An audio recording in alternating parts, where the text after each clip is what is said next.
had a comment on this morning's video, and I thought this was worthy of a little bit more in-depth explanation.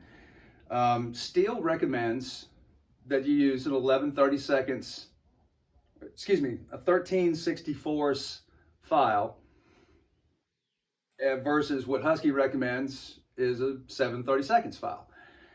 Very, very small difference. Visually, you can see the difference, but as your tooth gets smaller and smaller,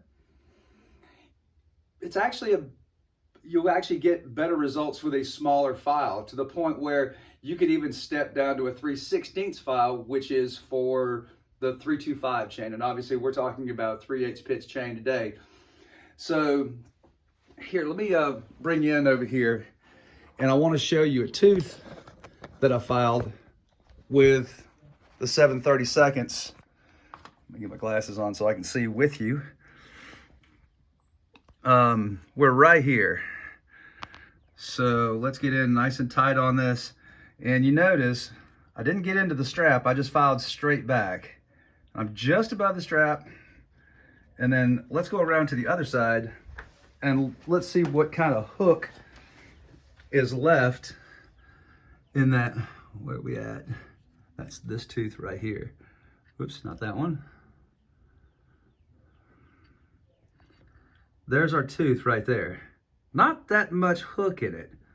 So what if we step down one size file and took a couple of swipes at this and see what we can get done here. Make sure we're on the right tooth. I'm gonna grab a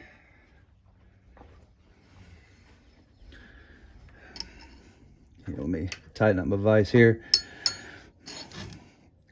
And I'm gonna go down just a little bit, like one swipe down, and then reprofile this tooth. And I can already tell that file's getting into the tooth very nicely. And I feel like we're gonna have a little bit more hook left, just doing a little light polishing for the look. Come around here, and where are we at? Right there. Got a little bit more hook in there now, don't we? That looks like a pretty well. So there's the advantage of using the 11/32 file. Let's take it one step farther. Let's use the quote unquote wrong file. We'll go down one more size in file. This is a 3/16 file. It's made for 325 pitch chain. And you can already see right here that maybe, I don't know, 15 or 20% of the file is above the tooth. Let's let me dig in here. And on this,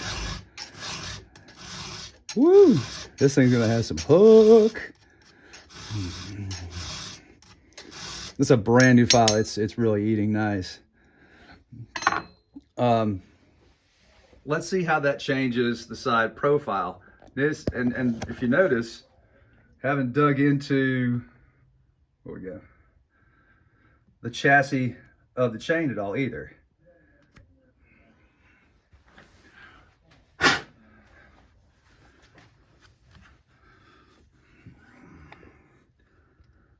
Now we've got hook just like we would have had when the chain was newer and using a larger file. That makes sense? Here, let me set you down for a minute. We'll regroup. If you're going to buy a file, buy a really good one. They'll last better. They cut better. The Oregon files can be hit or miss. I find the Valorbis just cut really well and they stay sharp for a while. But I've got these lined up, and maybe if I can get the correct angle on here, so here's your 3/16 file, 13/64, and then a 7/32.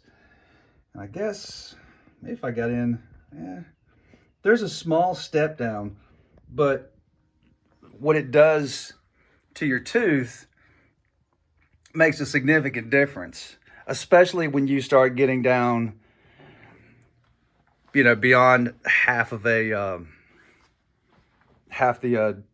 length of the cutter.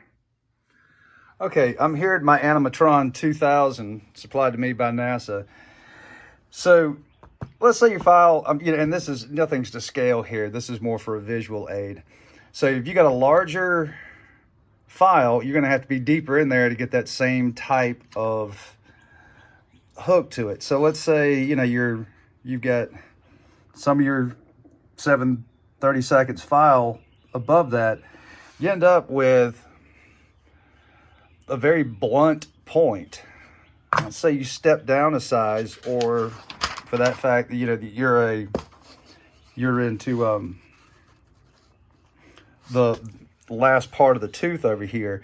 Using a smaller file will get you, you know, and this is a little over exaggerated right here, but that's what I'm trying to show you is regardless of where you are in the life of the tooth, that your angle, whoops, with a larger file, you're never going to make a good sharp tooth like this. You're going to have to step it down to something like this. Oops.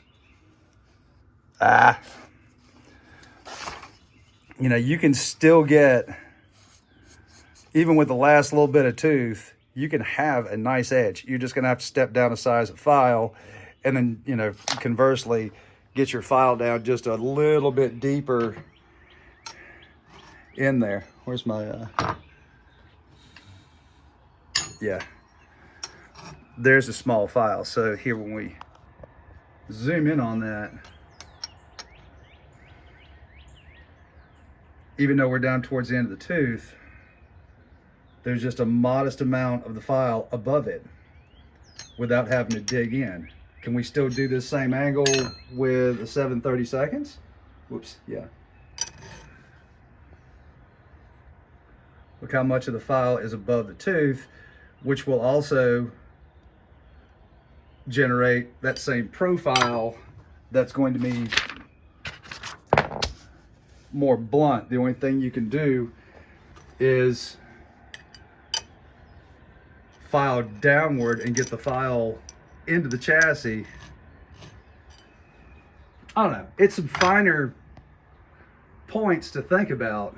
You know, we could talk about how to sharpen all day long. I guess what I'm getting at is there's a bunch of right ways to sharpen. You know, you got 5 experienced guys in the same room, let them grab a file and hop on and sharpen a chain. Everybody does something a little bit different. You know, if you watch enough of these videos, everybody's kind of got their own style, and that's good. But the thing is, you never really start learning with chain. You know, you're always looking for just a little bit better cut, maybe a little bit smoother, maybe a little bit more aggressive. You know, certain types of wood, if you know you're going to be cutting softer wood, you can dial your chain in.